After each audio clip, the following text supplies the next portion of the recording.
Well, this has been since long overdue, but anyways, it's about time I talked about Xister. Xister is a tank, but I like to refer to her as more a support being honest. She has a health pool of 500 with an extra 100 HP with overheal, and she has a walk speed of 38.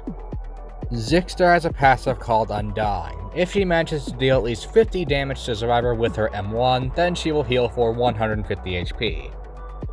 Xister's M1 does 8 damage, but if she is alone, then it will do 12 instead. If Xister hits another teacher with her M1, then the teacher will gain 30 HP per attack, with Xister getting 10. Xister's first ability is called Pull, and it does 3 damage and has a cooldown of 12 seconds, and is pretty self-explanatory. When used, Xister will shoot out a chain in front of them, pulling any student or teacher she was aiming for. This chain will go in the direction of where your camera is facing. If you pull a teacher, then it will heal them for 60 HP. The chain can also go through walls, giving any student you manage to snag with it a pretty good surprise. The second and final ability is called Subhuman, with a damage of 10 and a cooldown of 60 seconds.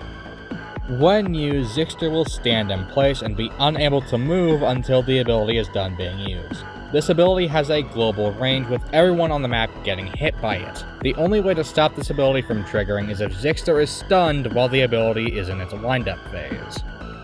If the ability isn't stopped, then any teachers hit by it will heal for 300 HP, with all students being hit, taking damage, and getting weakness and slowness for 5 seconds. To stop this ability, it has a big visual tell when it's happening, with a red and/or white cross appearing on everyone besides Xister, with Xister glowing brightly as soon as the ability is triggered. And with that wraps up Xister. I find her a pretty fun killer to play as, with me maining her. And I also like that she can pull a scorpion on everybody.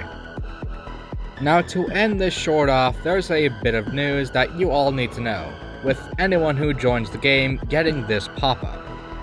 To put this into summary, the main message is that this version of the game won't be updated anymore, with it going to be updated with a fresh new coat of paint, with it basically being entirely revamped, with upcoming content being a story mode, versus, and legacy versus. But anyways, that's all for this short, so see you next time.